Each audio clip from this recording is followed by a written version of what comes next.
up, guys? Tambo here with your weekly core report. It was an amazing week last week, loaded with winners across multiple sports. Here are some of the highlights. We kick off things in the college football streets where our members have been crushing. Phil Mix Bra hit for $1,500, while Freddie 11 won $3,400. In MMA, 57 Lions had a nice ROI, turning $100 into over $1,000. And Agency Arms LLC hit for $2.9K in NHL. Just a reminder, our memberships include all sports for one price. World Cup kicks off next week too, and we will have a ton of content to help you shift. So sign up today and let's start running pure. In the NFL, RPS ran the leaderboards once again. I landed my 5th King of the Beach ticket. D. Bailey 2106 hit for $5K. J. Rex 777 won $38K. And D. Kafer shipped a 3rd live final seat. Our biggest sport last week was the NBA, where our members shipped left and right. Our NBA content has been on fire, and you can catch our daily shows for free by subscribing to our YouTube channel right now. ROI was strong in NBA last week too. Connor turned $28 into $1,700 using K-Falix Core. Chunky Blue turned $14 into $1,700. Junior turned $64 into $1,800. Chargers 0616 hit for $2K, while Brandon 2323 won over $10K. Our coordinators joined in as well, with Bobby Hare winning $14K. Mangone hit for $16K, while K-Falix shipped for $44,000. Congrats again to all our members. If you want to be featured in our weekly core report, drop your winning lineup in our Members Never Win channel in our premium Discord. If you're not a member, join now. You won't find a better value with all sports included for one low price. And while you're watching, hit that like button now. Remember, if you're not winning with us, you're watching us win. Till next time, let's keep running pure.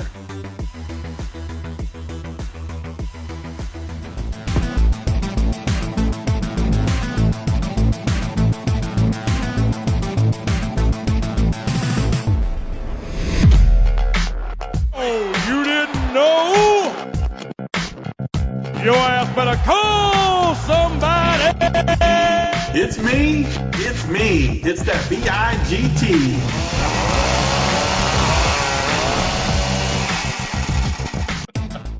What is up, everybody? JJ back here with Big T, Travis, Mangone, and Bruce talking a little college football. Last week was kind of fun. I think we had some good wins. I think we also had some L's. I know for a fact that I wish I had more hooker exposure after the fact, of course. But overall, we were dead on that running back, which, by the way, and Tony, you mentioned this every week, how, your quote unquote locks in this sport are just not treated like locks. Like Levine, was that his name? He was only 60% owned. Like, how is he not just locked in every lineup? I don't understand. Like, how do you, I get it that you root for the injury aspect, but the dude was what, 3,200, 3,400? With definitely a ceiling in the high 20s, so it was good. It was good that he got there because it obviously helped a lot of different lineups. I think I had him in every lineup. And then of course, you get there with little pieces here and there. And then Tony, you I know you cashed big last week. Not as big as you, but like usual, I had a pretty good week. Just not as good as Mr. Dunkel. I mean, he is too good. Always picking winners. I do my best, though. College football is definitely my favorite. You just have so much opportunity that you don't have in other sports where, again, you got lock plays like the uncle's talking about where 40%, it feels high owned because he's 60%, but he legitimately should be 100%. We got another spot today that we'll get to that is in a very similar kind of spot pricing wise. And I always love it. I say it every time people complain about the pricing. I know the one week everyone was mad at our boy Dan Bach because he made him reset the pricing. I take the free squares. I love the free squares because it makes less decisions you have to make. And you know what? Even say that guy didn't get there because he did kind of look shitty. I'll admit it. Like he looked kind of bad. The other guy looked better. But even if he doesn't get there, he's 3,200 and he's 60% owned. So you're still almost good in a way because everybody played him. So you're almost like free rolling the field in a way. So I like that. Love college. Today we're going to see a game that gets all the ownership. I like slates like that too, where one game gets a majority of the ownership because it gives you a lot of pivot opportunities. And I kind of like some one-off plays today that we'll get to that I think are going to be very low owned. Yeah, and I think from a strategy perspective, it's definitely a good topic. Whereas if you're going to stack the game, the popular game today, getting those 5-8% guys in those same lineups, which will make you that much different. But we said it last week with Levine, right? It was like if you were going to fade Levine, I know the simulators, I'm sure we're going to only give a certain amount of ownership for him. If you were going to fade Levine, you were just hoping for an injury. Like there was just at that price, he was going to get 15 touches and against a shitty defense. Anyway, Mangone, how about you? How was your week last week? I love we're sporting the Run Pure Bets shirt. Yeah, How we looking for today? Sporting the Run Pure Bet shirt as always. Love rocking the gear. So if you haven't gotten some gear, go ahead in the store and grab some. It's good stuff. But I actually cashed with Hornsby, so it wasn't the worst week. Somehow got the job done. So makes it easier maybe to go back to a guy we'll talk about for 4,500 at quarterback. Excited to have that conversation later on. Just excited to got my pen. Got a little piece of paper and take notes from the number 7 college football player in the world. So very excited. Number 6 now. Matty Ice in the chat just said he's up to number 6. Number 6? Big oh week. man, He's moving upward, onward and upward we go. Thank you, Matty Ice, for letting me know. Number 6 college football player in the world, Uncle Dunkle. I got the pen and paper. If you don't got a pen and paper, now is the time to get up real quick, go grab one, and take notes when Uncle Dunkle talks. Got my notepad for him. Matty Ice, don't make me block you from that RG page because I'll make sure it happens. Bruce, the silent assassin, best silent content contributor in the industry. Doesn't pound his chest, doesn't do anything of that nature, but no one produces better content. You didn't hear? Hold on a second. Before the show, you didn't hear him say, "Oh, my favorite thing to do is talk shit." But with his trusted crew, he'll act like that. But in a public setting, he's a nice, calm as a cucumber individual, not rattled, just kind of monotone. Bruce, how was your week last week, and what are some things you're looking forward to this week? Yeah, Hornsby killed me. I had to make a last minute pivot to one of the Penn State running backs, and I picked the wrong one. I picked the one that got more snaps. It's just Singleton destroyed. So it's always a fun game to play. You can kind of play that game this week too with Penn State at Rutgers. So, but yeah, I cashed. So I wanted to get that one spot, but just fell a little short. Solid slate today. Excited to talk about it with you guys for sure. Cool. So without further ado, let's just dive right in. The first game up, just loading up over here. Hold please. I got that like AOL dial-up connection. Baylor TCU. So this is probably a more interesting game on the betting angle of things. I personally don't have a side I love personally, but this is a pretty big game for both teams, specifically, of course, TCU, who seems like their path is going to be set by themselves. But yeah, they're going to be underdogs a few more times this year. Anyway, some decent plays in this one, right? So you got obviously Duggan at 8K, a road quarterback though. You guys know my kind of thoughts there. But Duggan's a decent pivot today. Obviously, we're going to talk on the big game, which of course is going to be the ECU Houston game. But Duggan's not going to see nearly as much ownership as you normally would with that game on the slate. So we know his upside on both ends. And of course, Kendre Miller, they just never price this guy over 7K. And the guy consistently 3Xs in this price range with the upside to go above that. The interesting thing in this game for me is the Baylor running back situation, because you can definitely run on TCU, but this running back by committee backfield's become a disaster in my opinion. You can kind of chase some points with Baldwin at receiver, had his best game of the year. But to me, cheapy in this game, that makes sense. Josh Cameron. So a guy that's kind of come to life the last few weeks, 3,800, 12 or 13 bagger back-to-back weeks. So I don't mind him. And then look, if you play Duggan, I think you got to pair him with Johnston. Johnston's a freak type receiver. It seems like he hasn't been 100% healthy, but it does look like he's finally back. And the guy basically is a lock to score a touchdown every week. So if he just gets over 100 yards for him, he will more than get there at this price. Again, a guy I'd likely assume is going to be somewhat under-owned as well. What are you seeing as ownership for some of these guys in this game, Bruce? Like a guy like Duggan and Johnston and Cameron from Baylor. Yeah, all single digits for sure. Cameron probably in the 5% range, somewhere around there. But yeah, this game is going to be really low owned. That's crazy because, like I said, Cameron to me, and we're looking like we'll talk on the cheap running backs because there's a lot of them today, or at least a lot of them that are lock worthy. Not a whole lot of cheapy receivers. There's a few, of course, but Cameron to me at 3,800 makes a lot of sense. The guy that's been seeing the field a lot, obviously getting a lot of attention through the air. So yeah, I like the spot in a game where they very likely are going to need to score some points to win today. So I like that spot. But Bruce, I'll stick with you. What do you like in this game, if anything? Not too much. I think you can make a case for Kendre Miller there, just because he's been getting a ton of the snaps and should be a lock for 18 to 20 carries here. Quentin Johnston, I guess his ankle looked a little bit better last week, so you could make a case for him. Josh Cameron, like you said, he's got 92% of the snaps last week, and 18% target share last 4 weeks, 3,800, 4,800 on FanDuel. So yeah, just that's a solid play there. I just hate these Baylor rotations. They just differ from week to week. It seems like he just goes with the hot hand. So especially the running backs, there could be 4 guys there this week.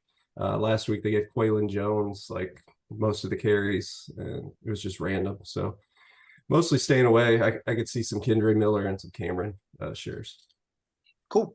Big T, what about you? A game like this, I'll be honest, I know this isn't going to be of the Tennessee variety, but on a slate like this feels like a good game for you because you do have options that do have high ceilings in a game that's going to see almost no ownership. How are you approaching this game? Yeah, I struggle with some of the stuff you struggle with, though. Like road games, I don't know. I just don't think TCU is that good. I don't think Baylor's that good either, though. So it's kind of a ugly spot. I don't know. I'm not big on Max Duggan. He's been terrible lately, too. Even though they're still undefeated, he's looked really bad when I've watched. So I don't know. I'm not playing Kendre today. There's too many like running back spots that are in total lock positions. I'm not playing him on the road. I'm fading it. I'm not playing Cameron. He got like 13, but we need more than that.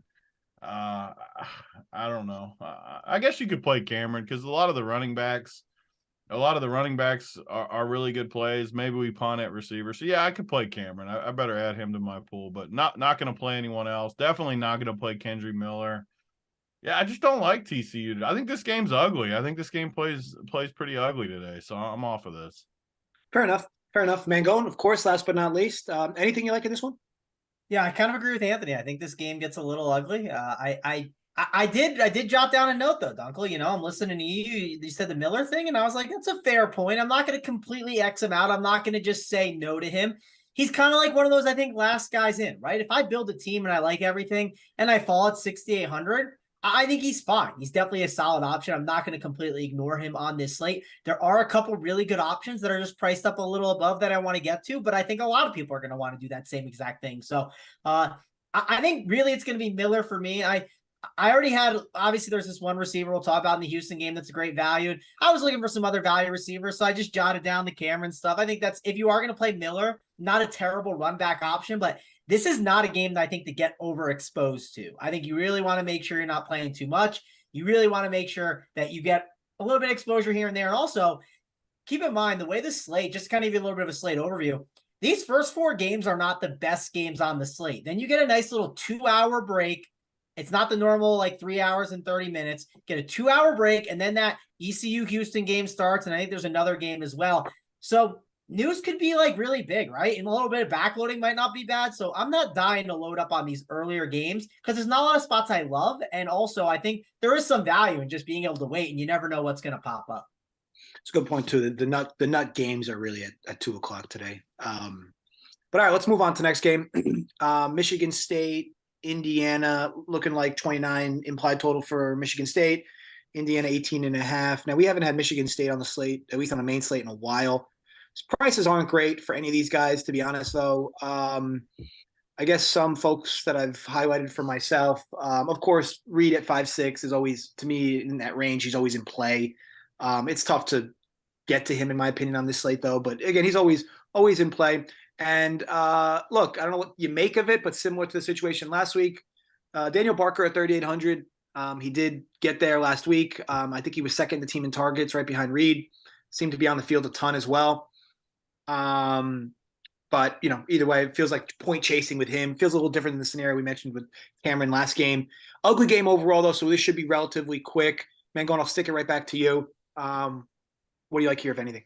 Yeah, Reed is similar to those other plays I just mentioned. Like, if I fall on Reed, am I going to like blow up my whole lineup? I don't think so, but not someone, again, I'm prioritizing. There's a lot of good receivers in the 6K range and the 7K range that I would rather get to. But if I fell on Reed as the last guy in, I wouldn't hate it. I also don't mind Thorne at quarterback. Quarterback is not great today. Yes, I agree. Houston and ECU, great quarterback options. You eliminate those two from the slate, it's kind of similar to last week. Like, you got rid of Mordecai, and I forget who else the other quarterback we were talking about was, the run back, Travis or whatever. He wasn't even someone we were dying to play. The quarterbacks get thin quick. So I think the point I'm getting at here is I think Thorne is not the worst option to pair up with Reed on some teams if you really wanted to, just because he's 6K, but there's other quarterbacks that I'm kind of leaning and going to instead. But yeah, this is not a game that you load the boat on or anything like that. I don't have any interest in Indiana. It's really just, hey, if I fall at 6K at quarterback, I don't hate that. And then Reed, I think at 5-6 at receiver. If you fall on him, I don't think it's the worst idea either. What about you, Big T? Anything here? Yeah, I actually like this game. I think this game is pretty sneaky. It's actually my third game stack where the other two are going to be popular, the Washington State and then obviously the ECU game. So this is like my contrarian game stack of the day. Thorne is underpriced. This is like a Dunkel play, Thorne. I'm actually surprised you don't like him. He's just cheap on a slate where we need savings, and then you get Reed, the guaranteed combo, also cheap. So you get a cheap little correlation where you could even – say you want to stack Houston or something on play a little double stack with Tune or something where you play the cheap receiver, you play Dell, you get that Houston combo, and then you need another stack to go with it. I think you can play Thorne and Reed in there kind of with it. You got a high floor, and I think the ceiling is higher than people think too. I know the total's low, but you could see a path. I mean, this defense just gets served in the passing game. So I could see a little upside in this spot, but you got a floor either way. So if you get a nice little floor, the Thorne gets you 25 or so, Reed gets you about 20. It's a good solid score to go with some of your other high upside plays. So I do like these guys. Keon Coleman, I would throw in that bucket too, just because of the price, 5,500. And so a sneaky play, though. So watching the game last week, Ohio State, pure eyeball test, but Dexter Williams looked pretty good to me at 5,500. Like, literally no one's going to play him, and he can run. They haven't even announced him quarterback, I don't think, but there's no freaking way he doesn't play after last week looking decent in that game. He's going to be named the starter. I'd be stunned if he wasn't. But it's an early game, so we'll know before being the Discord. But as long as he gets named starter, I think you can go. I think you can stack this game up a little bit, even if it was just Dexter Williams, Thorne, Reed, two quarterbacks with a receiver, because then you can jam the running backs you want.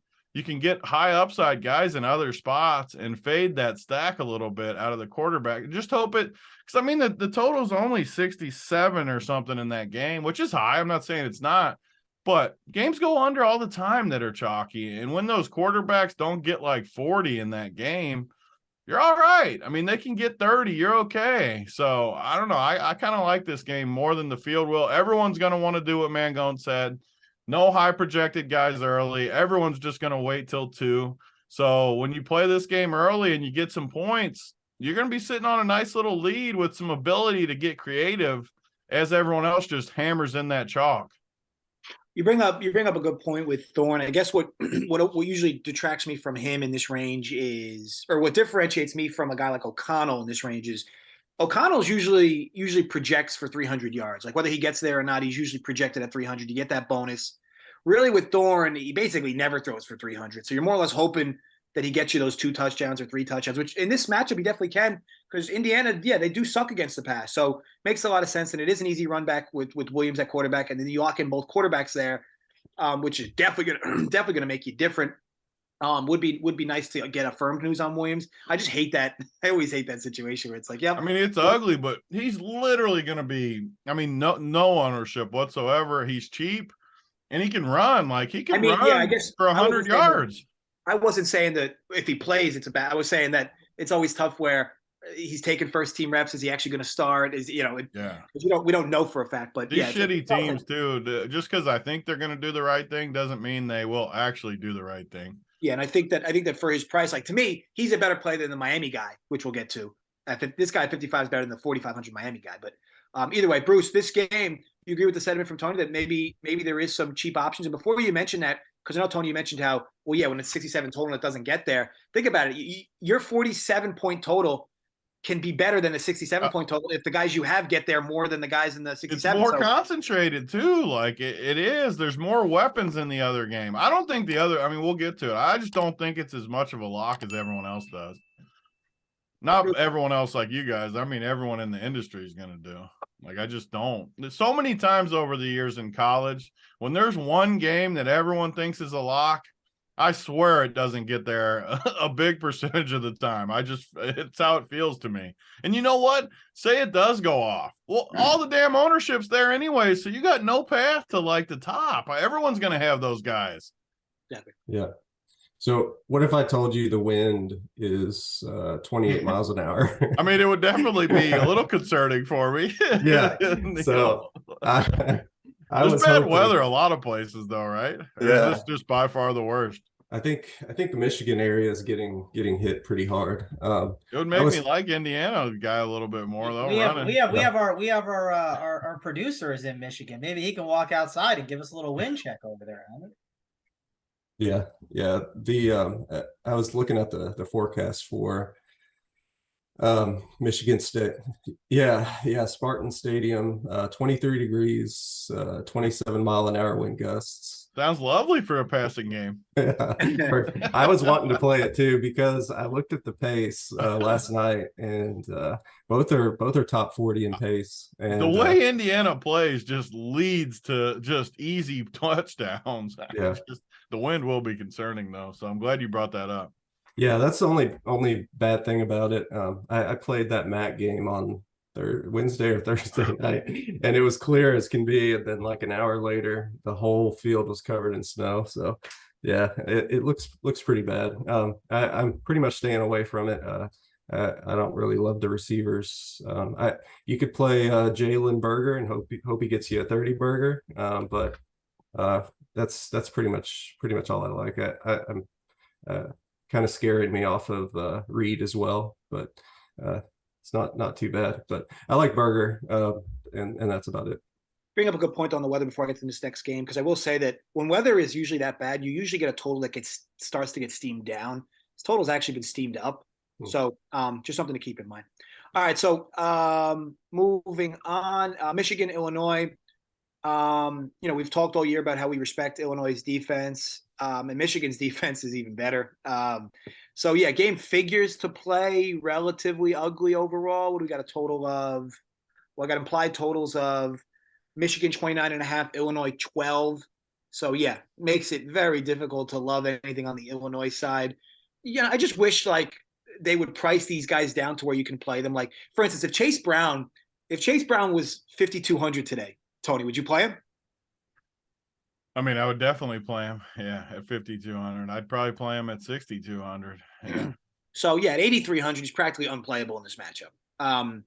So yeah, it makes it tough because you ideally in a perfect world, you'd want to make every game you put on a slate have similar type of love-like-hate relationships with players.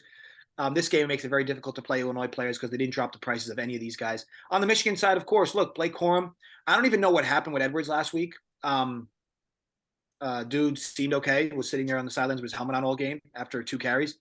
So I don't. Bruce, do you have any idea there if that was just we're gonna take it slow with him, if he's okay? Because you got another spot here where he's only priced a few hundred more. And he saw like 20% ownership last week, I think, which I found crazy. Mm-hmm. But either way, you see anything there? Because ultimately, to me, this is a Corum or nothing game for me. But do you see any value in playing Edwards or anybody else? I think he got banged up, but I'm not 100% on that. I thought I saw some news somewhere. I know Chase Brown got hurt, looked like a knee, and left the field and didn't come back, but they said he's good to go this week. So I definitely don't want to play him at 8,300 though. That's way too high. Just don't love this game. Maybe like a Ronnie Bell or something. But yeah, this game is gonna be slow and a lot of running. Quorum Quorum is a solid play for me, and that's about it. What about you, Mangone? A Quorum Edwards today just seems like a Mangone spot. Like this just is the typical Mangone pay up for running back when most aren't type of spot. I typically like grabbing Quorum a little bit, but Bruce, how about I ask you this question? Like, I've heard this narrative before. You know, sometimes you hear things and it could be someone just spewed some BS. But do you believe in like maybe they don't like lean on Quorum as much because next week they know it's Ohio State and they're really gonna lean on him, right? Give him a little bit of like, you know, play Edwards a little bit more just because, you know, Quorum's going to get majority of the carries next week. Do you have a take on that? Because I'm sure it's something people will mention in the Discord. Yeah, that's a possibility, and you know we'll get to that later with Ohio State too, where they have Michigan next week, and they have a pretty easy matchup. This week, so it's something I'm thinking. It's something I'm thinking about, right? Like I'm not saying I'm Xing Quorum by any means, but it is something in the back of my mind. It could be nothing for sure, but I like Quorum. I think he is going to be contrarian as they spend up because if people spend up, then where are they going? I think they're going to Bijan Robinson. If they're going to go all the way up to the top, there's other 7K guys that people like, but Quorum kind of falls into that dead range and dead zone that I think you are going to get him lower owned today. So I like Quorum. Not someone, again, not someone I'm prioritizing. You probably won't see him in my core. Curious to get some takes from some of the other guys because I don't think it's going to be a spot I love like I have past weeks, Dunkel. What about you, Big T? So these are the spots that have made me more money in college football than any other thing I can do. You play Quorum at under 10% ownership. He gets you 40. And everyone's like, God damn, how did he get 40 in this low total? Well, because he gets 35 carries every freaking week. I say it every week. Every week, no one spends up at running back in these spots because there's other guys. I mean, just look at it. You got the lock, cheap play. You got Deuce Vaughn, Bijan, Mitchell. Like, you got all these, Travion, Braylon Allen. Like, the list goes on and on. No one's playing Quorum when they can wait till 2 p.m. for news. They can do all their shit they do. And every friggin' week he gets there. Every week Harbaugh hands him the ball 35 times. And it's one of the mysteries of college football that I don't think people have caught up with. They always go with the projections. They always go with the high totals. Everyone kind of does the same shit and then expects to ship. You can play the best running back or I'd consider him with the volume he gets, maybe the best running back you could possibly play. And you're going to give him to me under 10% own? Sign me up. I'll take my chances. I mean, what's worst case? He gets me 20? Sure, I want more than that, but that isn't going to end my day if he gets me 20. 2 touchdowns, 100 yards. Like, I'm good with it. And they're going to run on this team. They run on everybody. Sign me up for Quorum. Love it. Love it. Big T taking a strong stance on a high price running back. I mean, yeah. I mean, I don't think, I'll be honest, Tony, I don't think it's people more or less saying they don't want to play the high price guys. It's just every week there's always these punt running backs that are projected 5X. You just can't fit him. Like if you run an optimizer, he's not going to hit. He just can't the way the numbers work out. 100%. Yeah, that's why he's in the dead zone, right? Like it just doesn't happen. No one ever goes and it's a low total too. Don't underestimate that. People hate playing guys from low totals when there's higher totals. And I don't think it means shit. Like Dunkel said in the first game, just because it's a lower total, I think people overreact because if one guy gets the whole 48, that's different than 12 guys getting the whole 68. So Tony, let me ask you this question.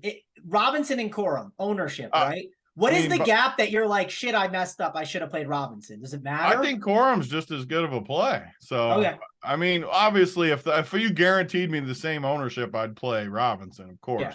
But, yeah. I mean, he's going to be 3 or 4 times higher, and he's not 3 or 4 times higher likely to outscore him, I don't think. Yeah, that's the question I always ask in these spots, right? Like, what is the ownership gap where, like, I see it and I'm like, I like that or I don't. And how about you build a team where you play both of them? Like, literally no one will do that. And what happens when they both get 40 plus? Like, you have a team that no one else in the field has. And granted, you might have to play a dust ball like the Miami guy or whoever we'll talk, Dexter Williams, who I just talked about. You might have to do that, but what that does, it gives you a different path. If you just go in here on Saturday, look at the 66 total. Look at all these prices in Houston. Play 5 guys from the Houston game. You know how hard it is to ship? Everybody's got that damn team. It's so freaking hard. But you go in there and play Bijan and Quorum together. I'm not even saying I'm going to do this, but it's an idea for one team. You got the 2 best running backs in the country in a ceiling unlimited spot, and no one's going to have it. There's something to be said for that. And then, you know what? Maybe Toon and the Aylers, these guys, maybe they get you 25, 30, but that it still doesn't matter in college. So many people go off that you just don't know. Give me a different path with some upside anytime. Yeah, you definitely want to expose yourself a bit more, because in this sport more than any other, you do have guys that randomly nuke. And if the chalk guys get there, that's fine. And we're seeing this in the NFL, sad to say, that the chalk guys may not be getting there, but some of the chalk is absolutely nuking. And, you just want to make sure you have those 1 or 2 pieces, but you don't need the whole shebang. So I definitely agree with that take. All right, Nebraska, Wisconsin, another relatively ugly game. Wisconsin projected 25, Nebraska 15.5. You got Braylon Allen at an absolute nut price. Matchup isn't like what I would consider perfect by any means, but he does come off a bad game primarily because it was Iowa, right? It was at Iowa, and Iowa was really stinging against the run. And now they play Nebraska, who, as I look here, 4.6 yards per rush allowed. That's going to be good for bottom 25 or bottom 30% of the league. So yeah, this figures to be a good spot for Wisconsin to run the football effectively. It seems to always be a little bit of a hindrance, though, with the running back situation here. Like, you would figure a guy like Braylon Allen would never leave the field, but like he leaves the field a bit more than I'd like. But yeah, he's underpriced here. So to your point, Tony, on Corum, like I'd personally probably prefer to go to Allen at 7K. I do feel like they have similar type of upside and also similar floors. Allen's going to be way higher owned, though. That's true. That's true. I guess we have to talk on ownership. So maybe Bruce, I'll kick it to you, because there's nothing I really like on the Nebraska side. Palmer's price keeps creeping down, but man, the dude is lacking confidence these days. So the only guy to me I'd really play in this spot would be Allen. What are you seeing as ownership for Braylon Allen at 7K today? Yeah, it should be 20-25% owned. So yeah, a lot more than Corum for sure. Fair enough. So how are you approaching this game then? Allen, you're going to try to be at the field. You're going to go underweight on him. What's your thoughts here in a matchup that's like a really good matchup for him? Well, there's been some transfer rumors about Allen, I think to Michigan, supposedly. He shot those down midweek. So I know a lot of people were pissed off because he only got 50% of the snaps last week. They gave a lot of his carries to Garindo after the game kind of got out of control. But yeah, I don't hate the spot for Allen. It's Nebraska's allowing 35 points per game to the running back spot. Just a bad rush defense. So it is on the road, so that's a little concerning. But I think he can get his 100 yards and a couple TDs here. Wide receiver, I don't mind Palmer with his quarterback. Oh, don't wrap me back in. Don't get me excited to my boy. Don't throw that out there. Yeah. It's a little scary, but he's still 40% target share over the last 4 weeks. So he's still up there. Upside is still there. His quarterback's back from his elbow injury, Casey Thompson. So, that's an interesting play. Wisconsin is good on the defensive side, but that's a lot of volume for a receiver at only 6,400. Always like DK and Bell on the Wisconsin side, but damn, Mertz is just so bad. It's tough to play any of those guys. But yeah, it's mostly Allen and Palmer for me. Big T, what about you for this one? Obviously, I know you don't have the love take on the running back side here, but obviously we'll talk on Deuce Vaughn later as well. These are all kind of guys that are in the mix at that decent ownership. You gonna have any Allen exposure here? Yeah, I mean, it's tough because I heard some of the similar stuff Bruce was talking about. Transfer, he might have even been banged up a little bit last week. I don't know. There's so many. The running back position has just some elite plays today where if there's any question about him, I won't play him. But as of right now, I'm just going to wait on news. If he's for sure in there and everything looks good, then he's definitely in play. We still don't really know about Mitchell either from East Carolina. Same exact price where if somehow Mitchell was out, it would open up different plays there. And I don't know, like the gun dude from 3,500, if Mitchell was out. Running back is loaded today, so we got to wait till we get more info on stuff. But yeah, if he's in there, I like Allen. I was torn on my boy Palmer, but Bruce, I don't need a big nudge. He gave me a little nudge. I can come back in on my boy Palmer because he hurt my feelings a couple weeks ago. I still love his upside, though. I mean, just these guys I play every week, like Brock Bowers, 6,600, Mayer, 6,400, Palmer, 6,400. These like stud guys that can break a slate for the 6K price point and low owned. I just play them every week a little bit in my teams. Not that you have to, and they're not like high owned guys, but like 33% or something of all three. And I'd put Zay Flowers in there too in the 6Ks this week as we go through the games. All four of those guys are studs and they're in the 6K. They might not be in like the best spot, but they're studs. And like we just talked about in college, dudes nuke. And if they're a stud, they can nuke at any point. So I'll definitely have some Palmer now that he talked me into it. What about you, Travis? Yeah, since all this Braylon Allen stuff has happened, I've been on Twitter searching, and we got the coach. He's not happy. He basically said in the press conference, which I know, Tony, you love a good press conference. He said, "I'm not going to accuse any coaches of tampering, but coaches are tampering." He basically said, and then also, why is Braylon Allen following USC's like running back coach and USC's Twitter? It's a little weird that he's doing all that stuff. So. I already like Deuce Vaughn over Allen, so I think I'm going to keep leaning with that. Doesn't mean I can't play Braylon Allen. I have 3 running back spots that I can use, or even 4 if I wanted to put it in the super flex that bad. So I think Braylon Allen's in the conversation, but I don't know. The more we're talking, like I might even try and go from like Allen up to Corum on some teams. And I wasn't really thinking that before the show.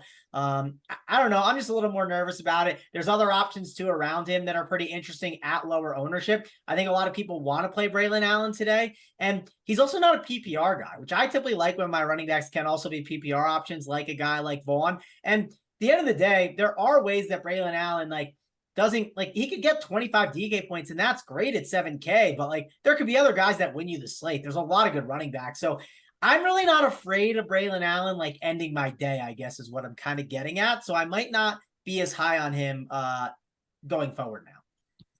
Fair enough. Let's move over to the 2:00 slate, or the 2:00 slate of games. This is an interesting one, right? Wazzu, Arizona, definitely plays in this one. Look, I would presume, and again, I don't look at projections, so Nakia Watson's got to be the highest owned guy in the slate. Bruce, correct? Okay. Yes. So, dude, and I know we talk. So, to me, he's exactly, if anything, to me, he's a better play than Levine was last week, primarily because he is 3,800. He projects at 86 rushing yards. He's basically like minus 170 to score a touchdown today. He also catches passes occasionally. Yeah, like if you're not playing him today, you're hoping he gets injured. Like it's just the bottom line. So you can fade him. You can hope he doesn't get there. Just like we said with Levine last week. Obviously he could just get 15 for you, but even if he gets you that, he 4x'd his price. So yeah, he puts you on pace for 200.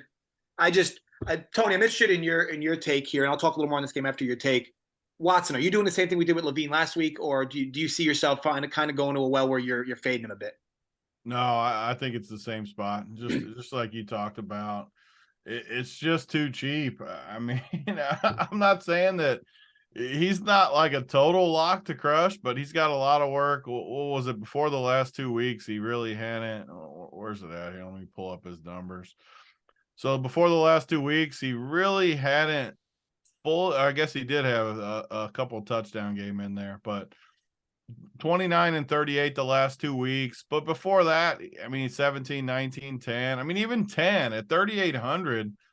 We play some dusty dudes in college, and I don't know, like he's never getting you less than like 12, 13 points, and that's just not killing you. And when he crushes, I don't know. It just seems like a lock play. I did a terrible job of talking about that. But mind you, Tony, the 10 he got against USC, I'm pretty sure he got injured in that game. You did, yep. And the 5 against Cal's like the best defense in the Pac-12. So or one of the best defenses in the Pac-12. So it's like it's really hard to look at his numbers and just not lock him in. I think you just click the button. And I made the example about last week, though. Just say he did something happen and he bust.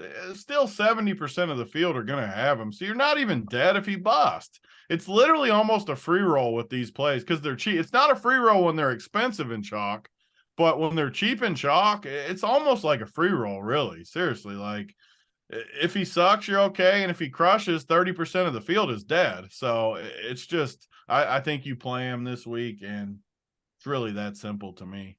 Yeah, and this is outside of him though. It's a relatively dusty game in my opinion because of the pricing. So they priced this game relatively correctly.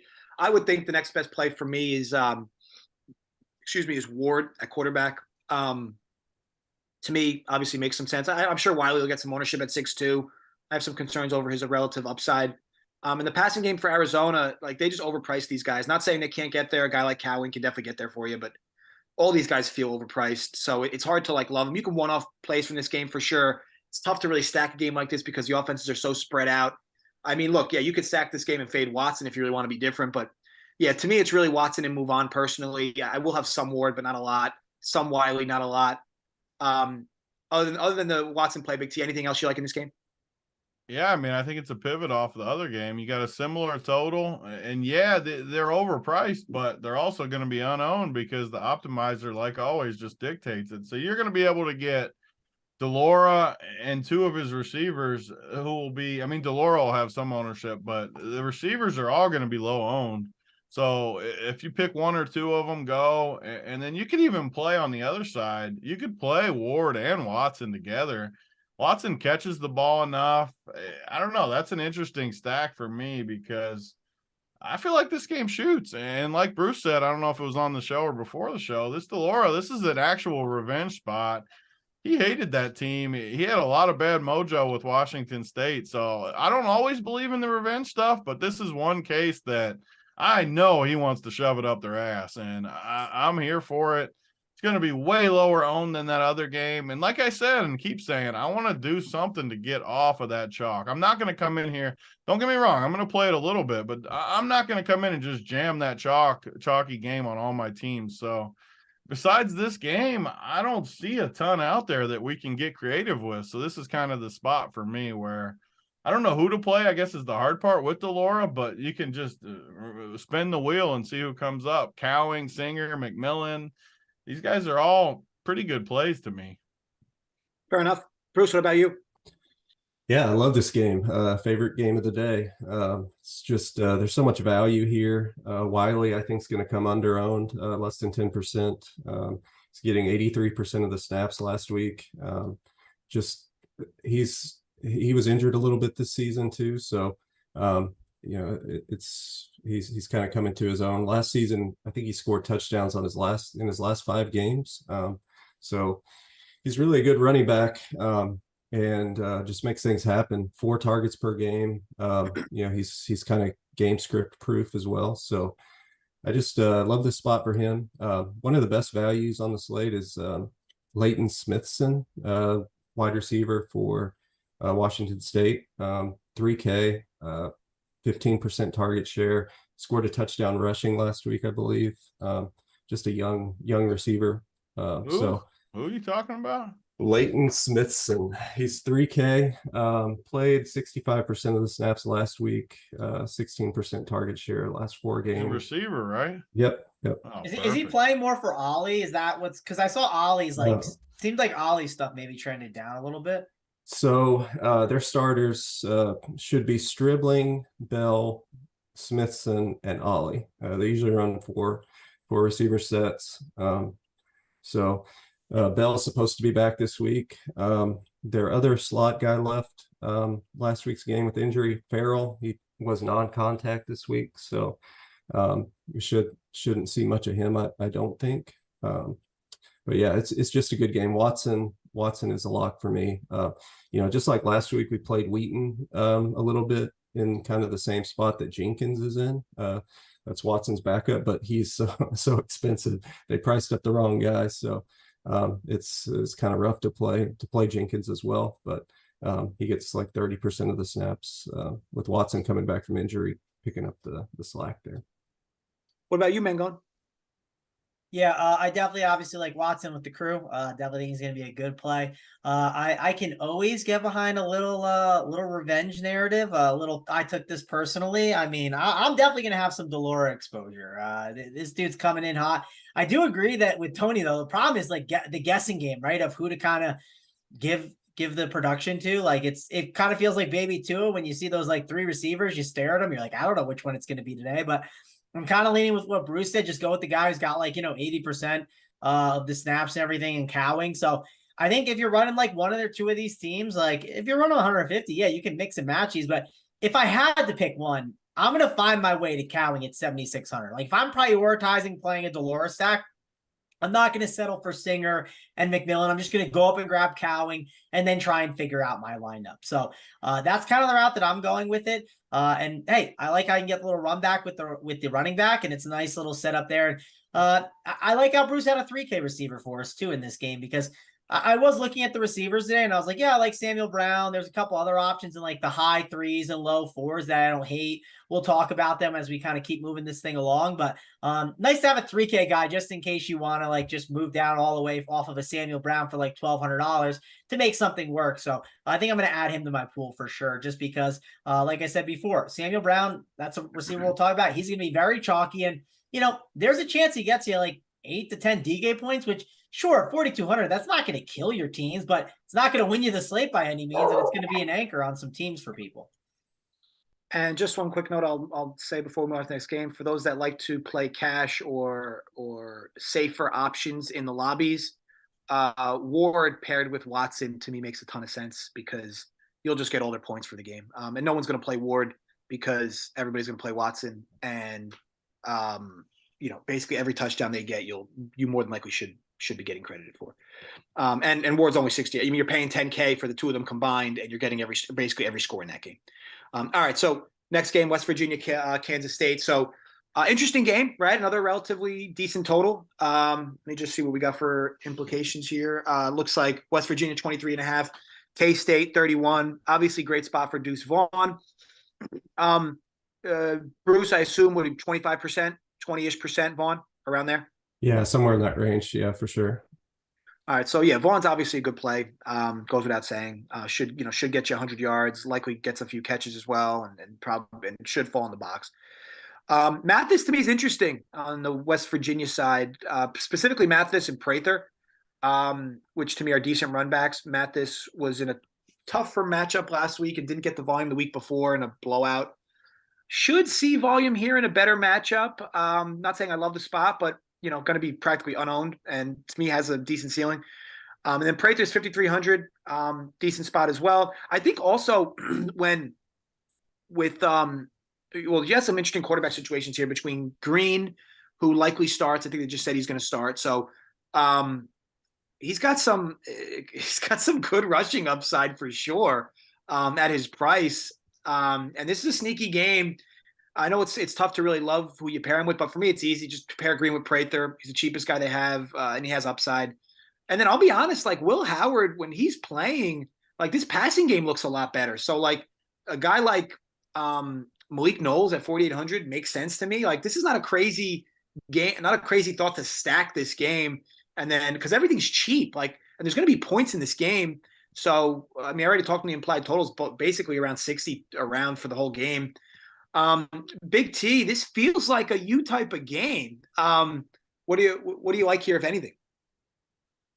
Yeah, I mean, you have to like it a little bit. And this dude from West Virginia, God, what is it? Garrett Green, he freaking looked good last week on the ground again. So let me pull up his numbers real quick. He went like $120 on the ground. Yeah, 14 for $120. He had only 138 passing, but man, he looked electric on the ground. Two TDs rushing, 36 fantasy points.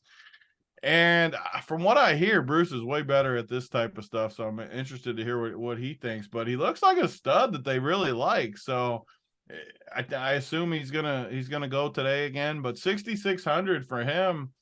Quarterback's not what we've had in past weeks, where I just don't see a guy this week that I'm totally in love with. Even the Houston game, where I know those guys are very popular, I don't feel foolproof with them. So I think Garrett Green's interesting this week at 6,600, especially with that rushing upside. I like him. Deuce Vaughn, obviously, one of the best plays you could possibly have, 7,400, huge projection, great matchup. But those are the only two guys for me in this spot. Looking around, yeah, just those two for me here. What about you, Mangone? Yeah, I think obviously if you look at Deuce Vaughn, going to be one of the better plays at the running back position. I'm going to be all over him today for sure. I didn't know much about Green, but we'll talk about it. There's a quarterback for cheap I like, but if I try to get off him, I don't know. Green is someone I would consider, right? And I already might have Vaughn on my main team, so not a bad correlation play. So something to definitely think about here. Definitely kind of want to get Bruce's take on it. My issue with these West Virginia receivers is I don't want to play the guessing game between Wheaton, James, and Prather. Just feels like the wrong slate for that for me, so I'm not going to do that. And then I don't really want to mess around with anything else on Kansas State but the running back position. Fair enough. Bruce, did I get your take on this one? No, I do like Will Howard. I know you mentioned him. He's been great for them. Whenever he played against Oklahoma State, he almost had 300 yards passing, 4 touchdowns. And this is a softer matchup than that, in my opinion. West Virginia's just been terrible. They did shut down Oklahoma a little bit last week, but I think Oklahoma kind of stopped themselves. I love Deuce Vaughn. Green looks like a good runner, but his passing is pretty bad. And Kansas State has a pretty solid defense. So I don't love it. I think it's a similar spot that we had with Hornsby last week where, we had the good rushing upside, but the defense was just too solid. So I'm mostly staying away from that. But yeah, I do like Sam James for West Virginia here. If you're going to play a receiver, but it is pretty much roulette with them. Ben Sinnott, 3,300 receiver for Kansas State, looked good last week with Howard in there. So he's not a terrible value play. Awesome. And I think so. We're just so quick before we move on to the best game of this slate. We're all good on this game. Yep. Okay. Yeah, I'm not good because the likes aren't up though, Dunkel. That needs to be fixed, I think, because we have the best game of the slate, and we have the number 6 college football player in the world that's gonna be able to tell us how to get different with this game, and we need those likes up so he can tell us how to get that done. Mangone did bring up a good point there. The likes on this video, Jesus, we're at 129 likes, 465 of you watching. What is going on? Here's the thing: if we get to, what are we at, 134? If we get to 250 likes, I will happily give out my entire core today, and maybe even Big T might give out his core if we get to maybe even a much more egregious number. But either way, let's get to 250. I'll give out my core for the day, and maybe Mangone, maybe you can slide in a core yourself too, because no, you like to talk on how good we all are, but you're in the optimizer streets every week with this. Yeah, I mean, I'm not number 6 in the world, I'm not Big T, but hey, we could set a number, right? Maybe 250 for Dunkel, 300 for me, and then I don't know, where do you want Anthony's number at? Big T. I think 350 for Bruce, 400 you get Big T. There we go. I like that. They're not going to be getting by then. They don't got 400. Hey, why don't you have some faith in the people? Let's see if they can get it home for us. You guys don't have the balls to get this video to 400 likes. All right, so let's talk on the juicy game, right? So obviously East Carolina, Houston now. I said I was talking to the guys before the show. I can't stress this enough. I dislike the fact that they put this game on the slate, and I don't dislike it because I'm a guy who hates fun and whatnot. But if you're going to put this game on this slate with how the pricing is and how everything looks, I just wish DraftKings took a more holistic approach to what these slates look like. Because if you put this game on the slate, you should have put the Purdue game on, where you could have played O'Connell at 6K in a juicy spot. You should have put the North Carolina game on, where you could have played Drake May in a good spot. You should have put the Tennessee game on, where you could have played Hooker and those receivers at a good spot, because then it spreads everything out more. Because of the slate is what it is, this game is just going to see a ridiculous amount of ownership. Now, granted, I'm not saying anybody's going to be locked in. You're likely going to see about 50-ish% ownership from some of these guys, maybe 40-ish% ownership. That's a good question, actually, for you, Bruce. Any player in this game, do you see them over 50% ownership? Any individual player? I do not. Yeah. Yeah, and that's expected. So when we say I'm this, fairly confident the quarterbacks are going to be close to 50, if not higher. Mordecai last week was like 62%. I think like one of these guys. Quarterbacks are bad on this slate. I'm fairly confident these dudes are going to be 50 or plus. I think you're going to see one over 50, and then you might see one over like 40. The problem was the pricing, like you guys say, though. Like they line up perfectly where if you play both, I think you're almost different by only playing one. We always talk about rules in Showdown. Like, don't play them both together or you're like forced into the same build. So that could be just a simple way, honestly. That's what I currently had. But the question is, if you had to pick which one is it for me, and it sounds crazy, I think the fade is Tune because of what it could do for your full lineup and what else you can grab by not going up to an 8K quarterback. Like, yes, I think Tune could be like Dunkel was saying, like that, like awesome, like just 30 burger feels free, but like it could do a lot for your lineup.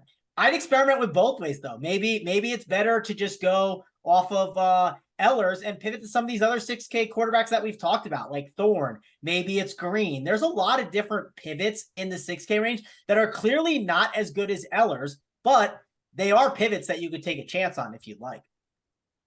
Yeah, I mean, definitely a lot to talk on this game. Obviously, you have the cheap punt receiver at 4,200. The name's kind of lost me for a moment. Same with Brown. Yeah. And then of course, East Carolina running back at 7,100 is nice. Mitchell, I think. And then of course you can split the receivers. I will say this. I think if you play Ehlers, I think the best way you can be different is play both receivers with them. So I know that I feel pretty confident that most people are going to play Ehlers with one of them, and obviously split that in a certain way. I think if you play Ehlers, play him with both receivers. And I think if you play Tune, I think the way you can be different is to, again, play more than one receiver with him, but do it in different lineups, to Tony's point. Don't overstack the game because more people are going to be doing that than should be. So I think if you play Tune, play him with two receivers. If you're going to play Ehlers, play him with two receivers because you're going to have a lot of people that one-off spots in this game hoping to magically get those one-offs right. If you just separate it where you do the Tune with two receivers, run back, Eastern Carolina running back, and then do East Carolina two receivers and maybe play Tune naked, as silly as that sounds. He does run. So no, I can't imagine a lot of people playing Tune naked today. So again, you got to find ways to be a little different because there's just things all over this game, obviously, that you can go to. Tony, on your end, I know you're not as high on this game as the field will be, but with that said, it is hard to avoid because of the situation. What's your best approach for this game? Yeah, I mean, it's easy in like my 150 how to get different, like in the big field. That's easy. It's much harder, like because I've been doing really good in the high stakes stuff, the 2K and the 1K. It's really hard for me in that situation how to do it on my main team because everyone in that field, super sharp guys, are going to be all over this game. So how much of this game do I want? Do I want to full fade it? Do I want to full jam it? It's much more complicated to me in that aspect, but I think it's easy. Like a lot of the stuff you said in the big field is easy. Either overstack it a little bit where you play, like it's going to be hard to play Ehlers with, just say you wanted to play Ehlers, CJ Johnson, Winstead. So the double stack spend up receiver, I mean, that's 6,200, 7K. And then if you go play the quarterback the other way, Tune, it is somewhat hard to overstack it. So that could be a way to do it, or play one team like we just said, where maybe I play the Delora instead of Tune, like 200 less. Delora is 7,900. I could play one of those overpriced receivers from Arizona instead of Dell. I can still play Sam Brown. I can still play Snead as a running back. Maybe he vultures some stuff. I don't know. You just got to get creative because it is a good spot. It probably will crush.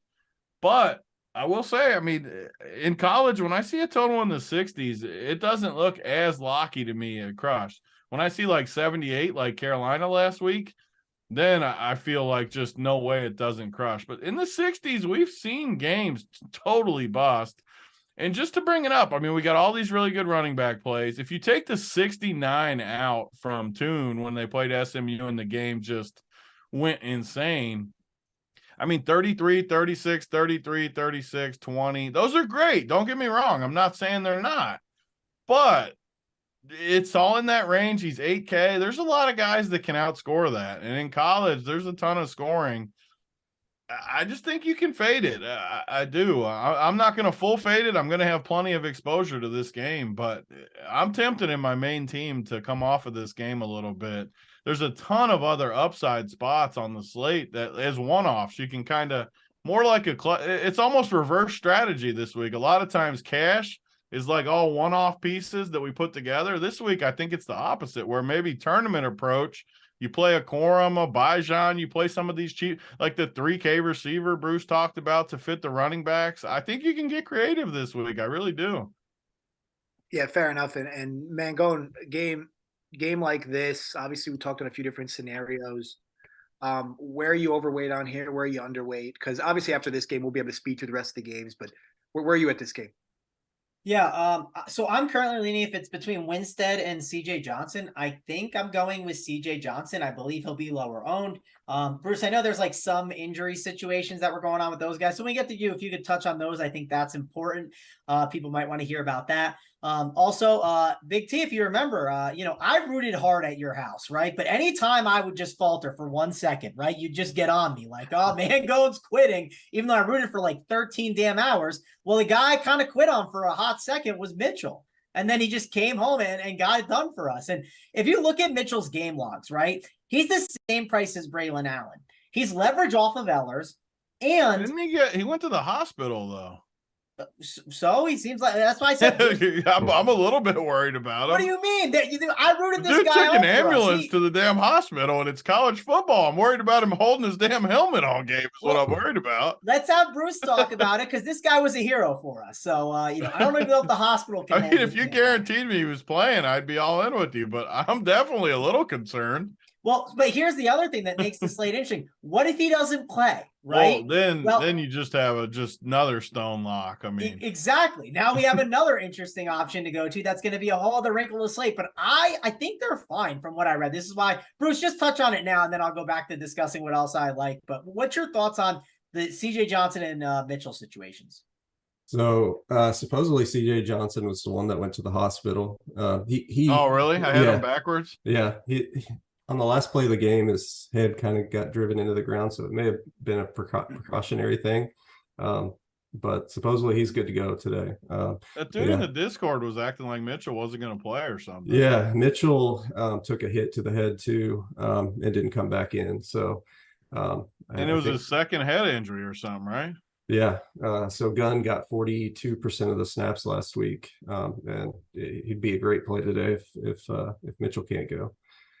So I'm not as high in this game as everybody else is. I kind of like the Arizona Washington State game a little bit more, but both teams are 60% passing teams, relatively nice pace.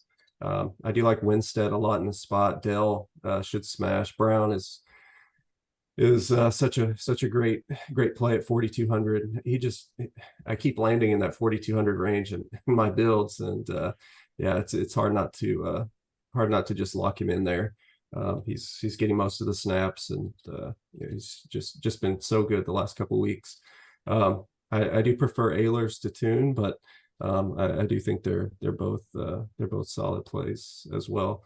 I just like the Arizona Washington State game just a little bit more. The lack of defense from Arizona is just good. These defenses are a little bit better than those, in my opinion. All right, so I guess we've all spoke on this game, right? Anybody else want to give any last say? I do think there's a path where you can just play the cheap pieces in this game and hope to just vulture, like play Gunn, play Brown, play like 3 or 4 cheaper pieces, not the quarterbacks, and just hope to vulture a little bit and just dominate that chalk. Where there's definitely paths where Gunn crushes.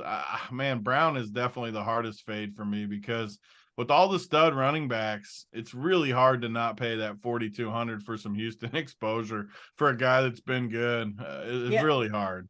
Tony, like if you had to pick, like I told you can only play one Houston receiver, right? You're not allowed to play 2. Like, yeah, I would play Brown for sure. Yeah, and the reason why is if you look at last week too, like one reason why, like why could you get away with a Rice fade last week? Well, because you had Harrison Jr. there, who I think ended up outscoring him, not by a lot, but he did end up outscoring him.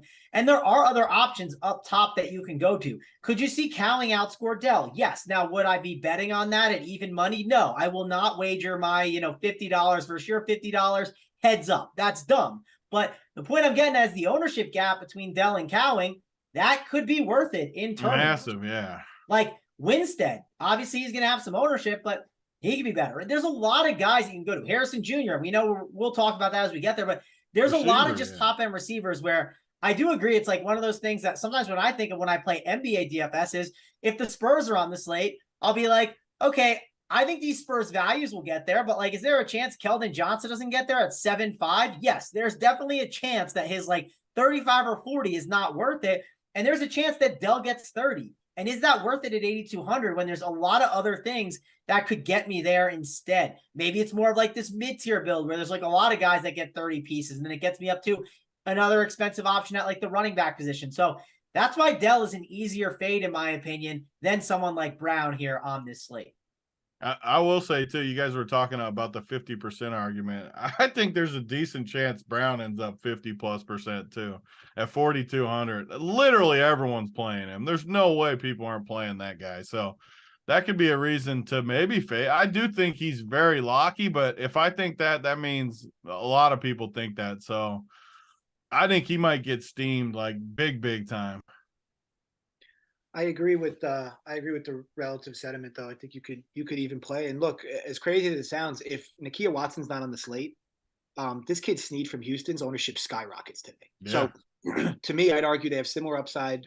If you want to be a little different from Watson for one reason or another, you could play him. You could play them both together, and then just go overpriced everywhere else. But yeah, I think that Snead's gonna be lower owned than he should be. What are you seeing Snead at, Bruce? 15% ish. Yeah, like 10 to 15. Makes sense. All right, so move on, and I'm going to be honest. I'll apologize in advance. We will be speeding through these next few games. There's just not as many relative options in these games, but of course we'll touch on these games as of course we need to. Notre Dame going up against Boston College. I'll be honest, this is an absolute woeful spot for Boston College. I hope Zay Flowers sees a lot of ownership today. And by a lot, I mean like 15%. It feels like every slate Zay Flowers sees ownership. However, obviously there is extra baggage for this game. Bruce, what is Zay Flowers ownership today? Come back to me. I'm pulling it up. No worries. No way he's owned. Yeah.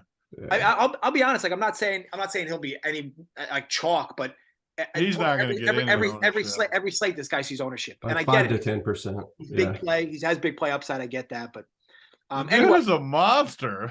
He just crushes every week.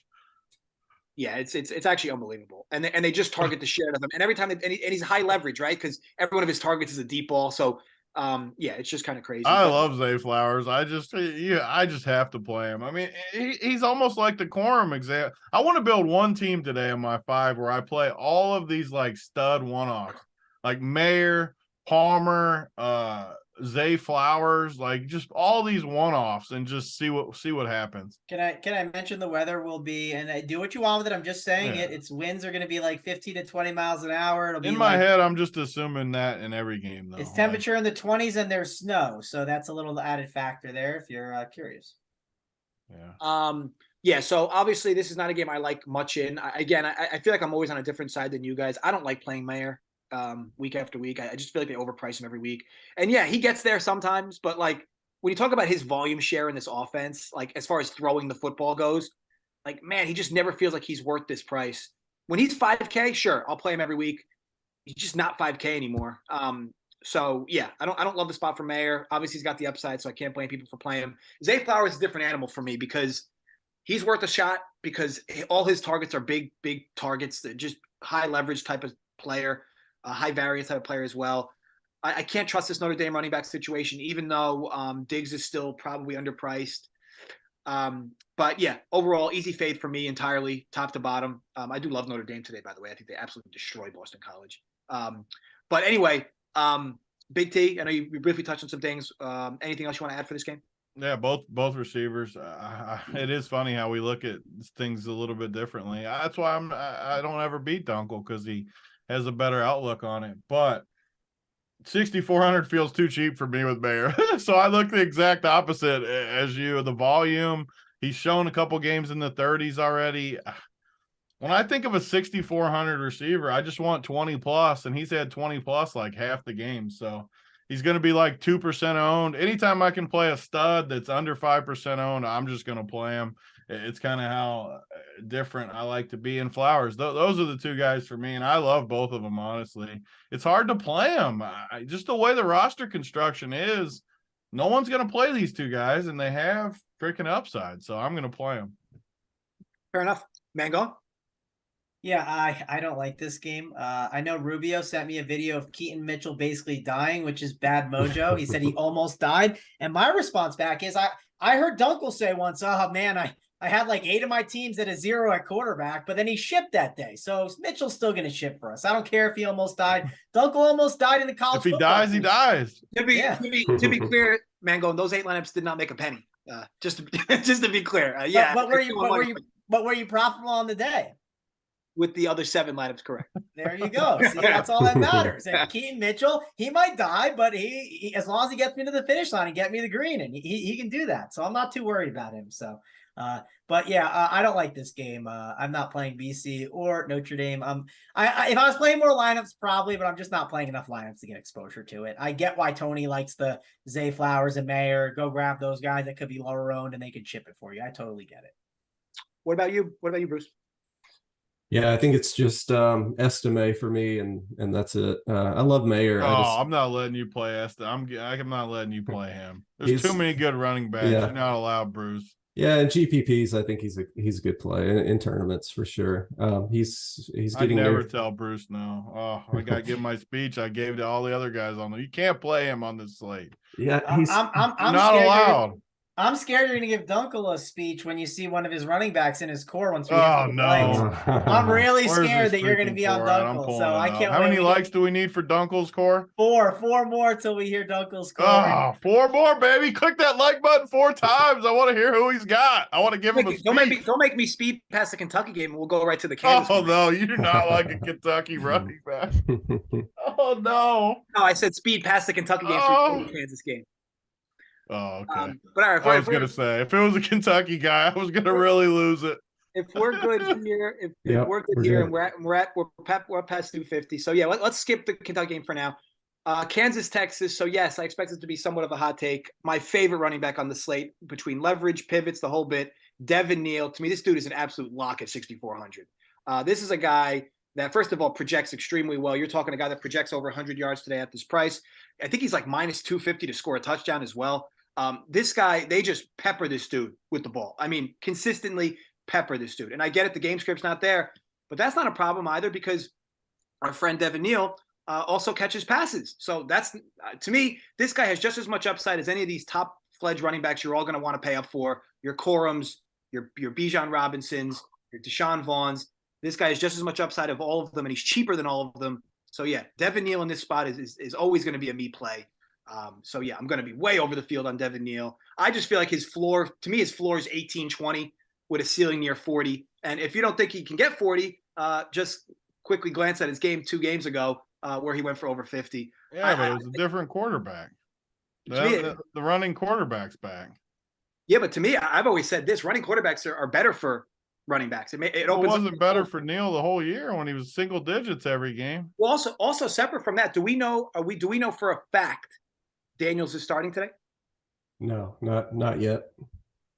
So I think first of all, I think that needs to be if Bean's in there, then I'm definitely with you. But if that other dude's in, I think they found, first of all, this Kansas, believe it or not, I mean, they're one of the top 5 offenses in all of D1. Like, this team is just unbelievable. What they've done from an offensive perspective is running and passing.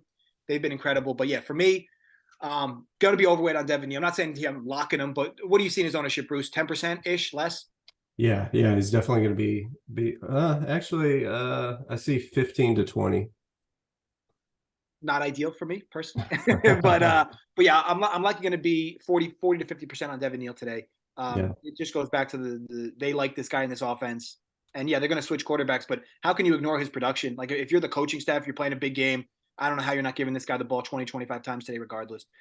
So yeah, going to be overweight on Devin Neal. The tough part for me is the run back. So it's like going to be an isolated spot for me with Neal.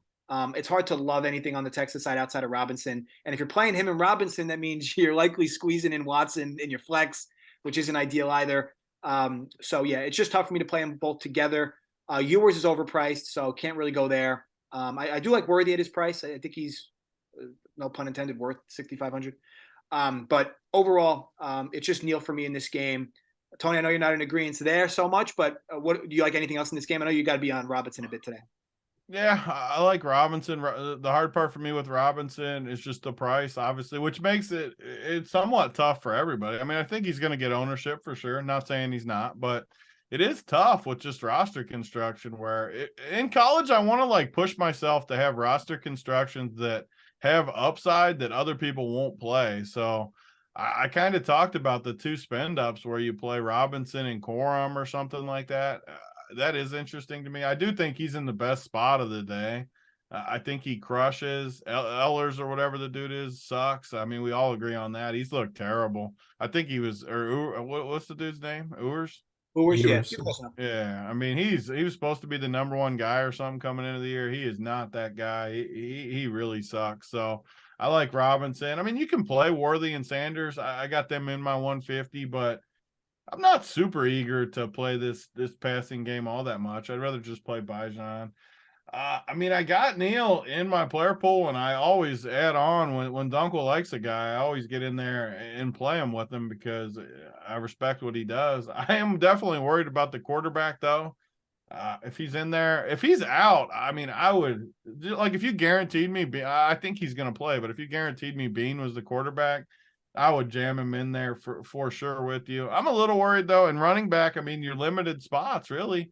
If I want to play one of the studs, I want to play Watson. I mean, it's just tough. And the cheapies. I mean, like we said, Gunn and Snead, both under 4K as well. Just very limited at running back. It's tough. I want to gamble a little bit more at receiver this week than the running back position. But I'm with you. I like him. I'll be in with you on him.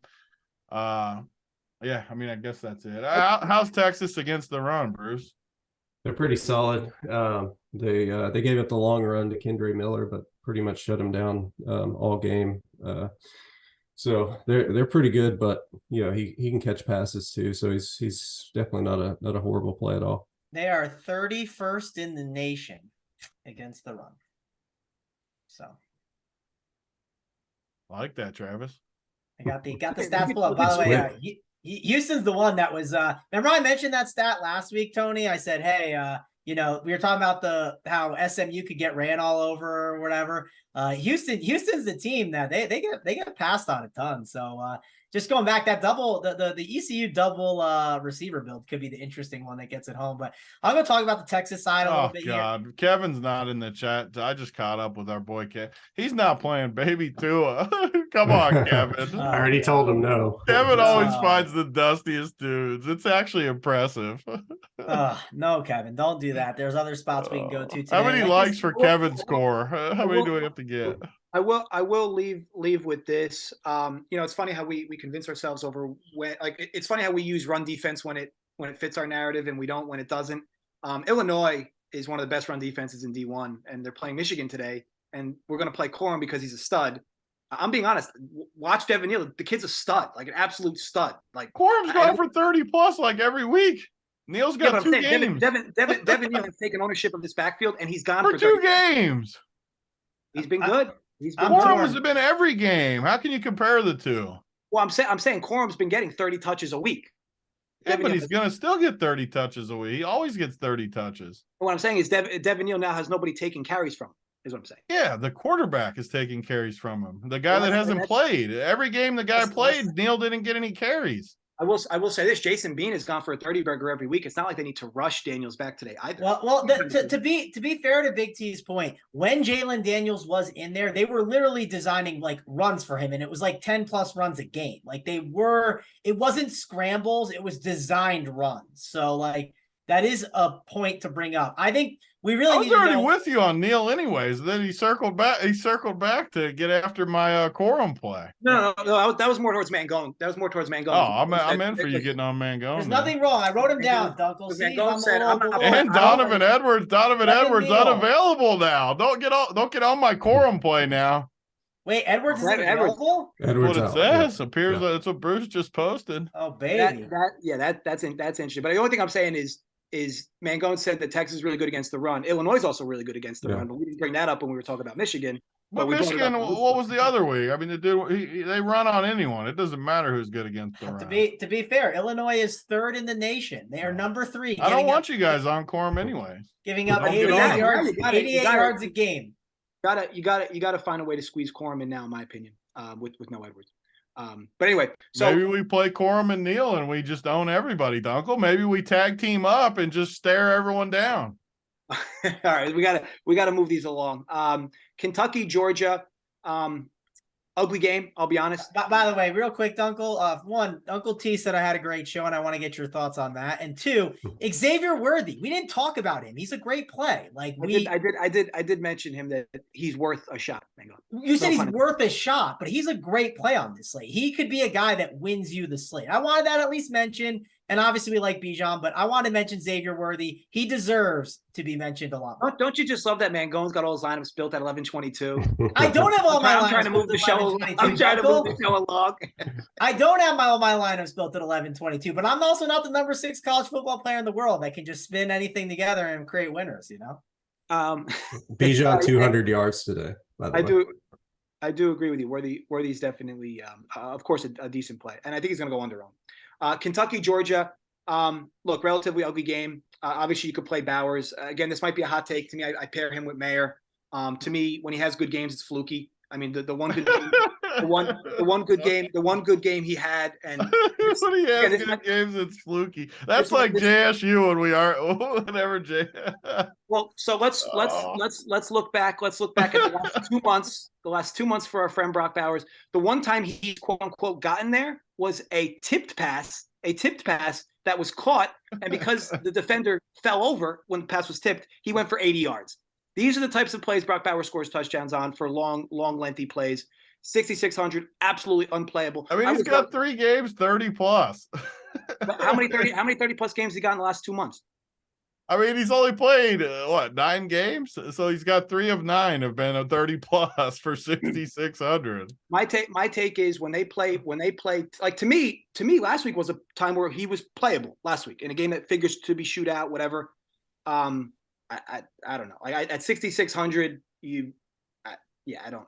To me, he's not worth it, and he sees ownership every week. It's not like he's a guy that doesn't see ownership. Like the guy sees ownership every week at 6,600.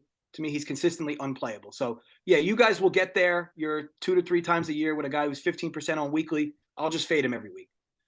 However, Bowers this week, Tony, is in your pool? Yeah, every week. He's 6,600. He's too cheap. And these guys are guys that break the slate. And, yeah, I mean, these will be the ones we'll definitely argue on because I think they're the most underpriced. You think they're the most overpriced. So, yeah, I like Bowers. That's it from this game, Tony? Anything else? Yeah, nothing else. Definitely nothing else from here. Mangone, Bruce, kind of same sentiment. I can't imagine you guys like anything else other than Bowers here, right? Yeah, just Bowers. I don't want to get yelled at by Dunkel anymore. I want to move on. Clemson, Miami. Yes, I did bet this game over 47.5. Obviously, I know, Mangone, I'm going to start with you because I know you like the cheap quarterback here. Can't mind it at all. Definitely got the rushing upside. Definitely put a new wrinkle to this Miami offense who's been so abysmal all year. So to me, he's have to start this game, right? There's no way he doesn't start. As far as the run back goes, yeah, my boy Allen last week let me down. Tight end. I'm not going to probably go back there this week, even though he'll likely go for a 20 burger this week. But nothing else for me. Antonio Williams had a good week last week. To me, that was a bit of a flash in the pan. Obviously, Shipley's always in play in this area, but today it's tough to go to him because he lacks a gigantic ceiling, in my opinion. But Mangone, start with you just on the quarterback and maybe anything else you like here. Yeah, I do like the idea of playing Brown because what it can do for your full lineup. I mean, the dude is 4,500. Sure, I understand he is not going to go out there and upset Clemson on the road. Let's start there. I don't think Miami is winning this game, but just DFS, right? He can clean up in the garbage time. The dude's a runner. I mean, I want Clemson to get up big. I want Shipley to house one for like 80 yards to kick off the game. And then what I want him throwing all game and running around. So I think he's in play. He's not like one of these crappy quarterbacks that I don't think he's getting benched. From when I talked out with Bruce, he said this dude's a tank. He went so far to say he is like a little bit of like a mini Hendon Hooker. Now, I don't know if we got to go that far, but we got to go to Bruce to talk about this guy because I think he's an interesting wrinkle on this slate, like you said, too, Dunkel. Yeah, Bruce, what do you think? Yeah, his running style is a lot like Hooker's. He's a little bit on the slimmer side, but he's got a similar build. 4,500. That's I think he's priced a little too low there. But yeah, I don't love this game. You called Antonio Williams a flash in the pan. He's kind of one of my favorite receivers to watch. I think he's one of the most technical receivers. But yeah, he did have a big game last week, and a little bit tougher matchup. I think Miami's good at defending pretty much everything. So I don't love him as much this week, and he is priced up. Will Mallory at 3,300 is interesting. Just priced too low, in my opinion. Also for Colby Young as well. Frank Ladson, revenge narrative against Clemson. But yeah, other than that, I just don't love this game. Not playing too much of it. Yeah, to be clear, obviously Antonio Williams is a good player. It just Clemson's offense. It just seems like they just love to scatter the ball around for whatever the fuck reason. He is the most talented on that team, for sure, pass catching. All right, so next game up, Louisville, North Carolina State. To me, a relatively another easy game to really skew past. Low total. NC State's got a great defense. Louisville might be without Cunningham. I will say this: it does appear like they mispriced Evans and Jordan today. These guys would see higher ownership had there not been so many other options at running back. But yeah, I mean, 3,500 for Jordan seems a little crazy. But again, it's hard to get there with all the options today. So easy pass for me. Bruce, I'll kick it right back to you. Anything specific in this game? The only one I'm interested in is Michael Allen, running back for NC State, freshman. Almost got a 100-yard game last week, 41% of the snaps. Just a good value option if you need it. There's tons of good cheap running backs this week. So hard to get there, but he's not a horrible play. Thayer Thomas, good amount of targets, but yeah, it's a pretty bad game. Yeah, fair enough. Mango, about you? Again, I don't want to get yelled at by Dunkel. Let's keep this thing moving. now Mango's gunshot. You hate to see it. Big T, what about you? Anything in this game? No, nothing for me. All right. So we got two more games left, with Ohio State being the good one. Well, I guess the kind of good one. So we'll talk on that last. Penn State, Rutgers, implied total Rutgers 12.5 becomes an easy fade. But I will say that, if you want to force players in, it looks like Cruikshank, if that's how I'm pronouncing it right. At least the dude seems to get decent volume at this price. So yeah, the game script that figures to be trailing all game, not a terrible option. But on the Penn State side, it's tough, right? These running back split touches, it's hard to guarantee who gets what when. The matchup's not perfect, but you'd figure one of these guys gets there for you today if you want to pivot there. But again, running backs are such a strong position today. Clifford 7-1, just tough to get there too. We know he's got upside with the rushing touchdown potential, but again, just not finding anything for me specifically here. Mangone, I'll start with you, and I want an opinion here. Anything in this game, because I know you do seem to like yourself some Parker Washington from time to time.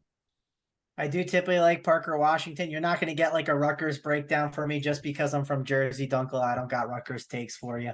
I do think what's his name? Singletary or Singleton at 5,800. I think he's interesting. Like if you land there, I don't hate it, but this is definitely not a game to get super excited about. The problem with like Parker Washington, like I like his price. I mean, Tinsley even at 6-1, the price is fine, but with that matchup and all the other options that we have on this slate, like I just think they kind of are not options that I'm that interested in. So not trying to move it along again too quick, Dunkel, but the problem is the price tags of these players versus some of the other options. There's just a plethora of options that I can go to in the 5 and 6K range at receiver. And I don't think Parker Washington fits the bill today. Fair enough. What about you, Tony, for this one? Can't be a you type of game, right? I definitely don't like this game. So, I mean, the only ones I would consider are the running backs. And like I said, I mean, these running backs loaded to it's the first time in my college career that I'm tempted to play 4 running backs is how much I like running backs. Yeah, you're right. I mean, it is that kind of slate. As you mentioned, it's a good point. I didn't even think to play 4 running backs. I'm always so locked in on the 2. I always do too, like literally every week. I don't even think about it. But this week, I mean, you look at the guys. I mean, Bijan, these stud guys can outscore the stud running quarterbacks. You don't love the correlations too with quarterbacks where it's tough. I mean, outside of Tune and Ehlers, obviously you can pair those guys up, but everyone else somewhat tough correlations. And if you're not correlating, why not just play a running back anyways? So yeah, I don't know if it's the right move still because quarterback still does offer you more luxuries for ceiling, but it's in play at least. Yeah, I definitely agree there.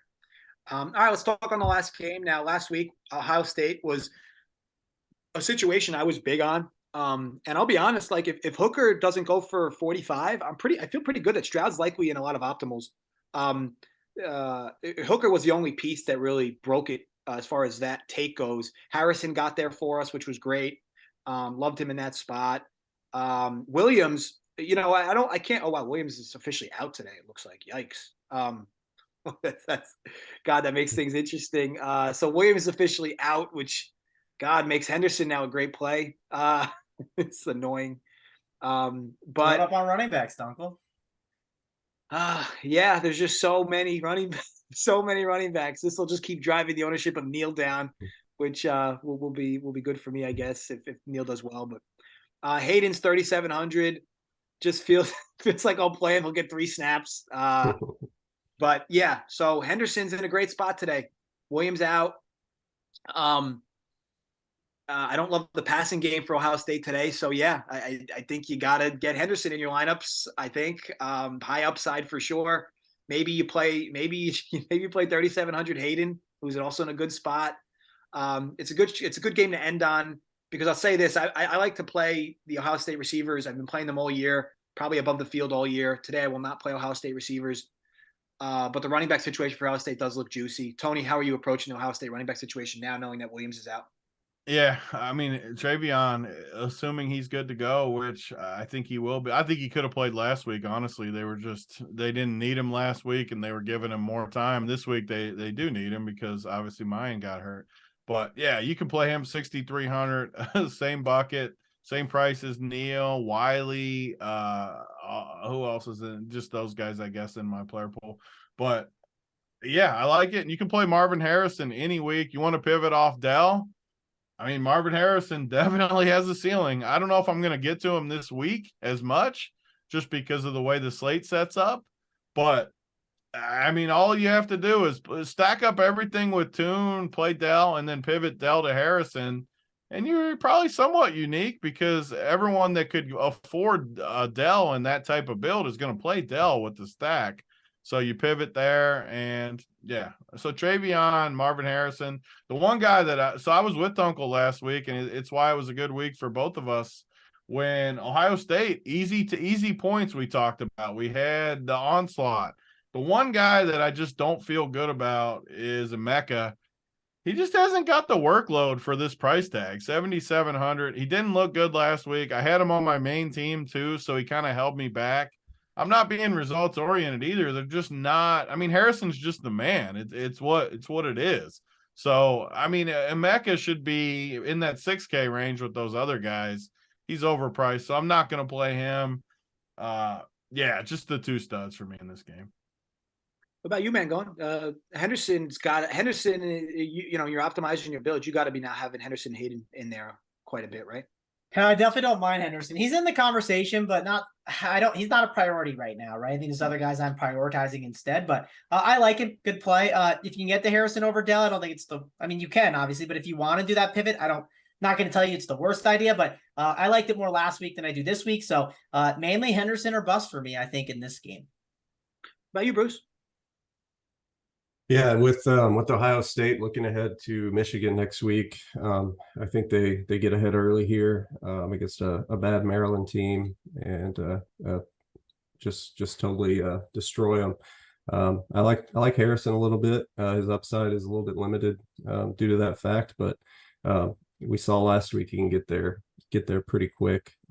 Same with a guy like Stover. He's priced up a little bit more, but they just been targeting him so much in the red zone. So he's not a terrible play. But yeah, Henderson 6,300. I kind of like Wiley a little bit more in that range, just because he has more upside in a game that should be close.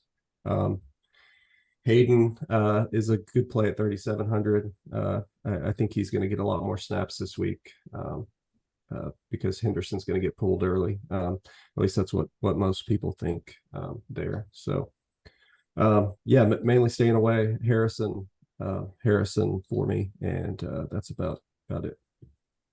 All right, so before we take this show on the road, I will give out my core. It was promised at 250. So for me, running Ehlers with Winstead, run back Dell, Watson, Devin Neal. I feel like above all else, Devin Neal is going to make me a little different today. If Neal doesn't get there, it doesn't perform, is what it is. But I do think with the recent news of Edwards being out for Michigan, I'm going to have a lot more Corum. So consider Corum, as an added piece of my core, or I'll go down a few of my Neal shares to get Corum in now because of the no Edwards to steal snaps from him, because this is still a big game for Michigan, and they're going to want running backs in there that they trust, and Corum likely sees all the work today versus, occasionally getting spelled by Edwards. So, yeah, it's hard not to like Corum now with this recent news, just as it is hard to not like Henderson with the recent news as well with Williams. So, take that for what it's worth. But yeah, that's how I'm rolling. Any other final notes from you guys?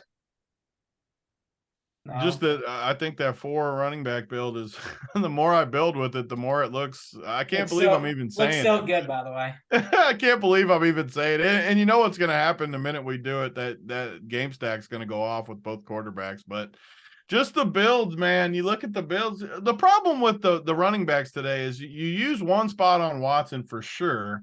So then you're down to 2 guys, and you got studs and you got cheaper guys too, like Travion, Neal. I mean, these guys are too cheap. And that's not even counting the 3K guys, Snead and Gunn, that they could be good plays too. So I don't know, man. I don't love quarterback too. So why am I forcing quarterback? Most weeks we got guys I absolutely love at quarterback. Today, I can honestly say I don't fully love any of them. That's just the truth. I mean, obviously, if I knew Toon was going to be lower owned, I'd like him, but I don't love it. So I don't know. Why am I not just jamming these running backs? Fair enough. With all that said, folks, look, thanks for getting us to the necessary likes. Obviously, thanks for always interacting with us with the chat as well. Hope you guys found the video informative from top to bottom. Obviously, check us out on Pure Sports to get all our cores, all our plays, all our content. Any promo codes going on right now? Not at the moment. Hey, look, it's good. I got a promo code. Let's get off this show so Dunkel doesn't get upset anymore. I like that promo code. Doesn't mean the content's any worse though without a promo code. So check us out on Pure Sports. Obviously, honestly, it just means that, I mean, right now these other sites are charging you for other millions of sports. I mean, we're giving literally, this is the sweet spot. We got World Cup starting Monday that other sites are going to charge you for that. We got college football, MMA. I couldn't even name them all, or I'm going to forget some of them as the weekend goes. So yeah, all sports, one price. We can't give a discount for that much info, honestly. Fair enough. All right, folks, as always, gamble responsibly, stay safe, and yes, run Pure. Helmet. Let's get out of here.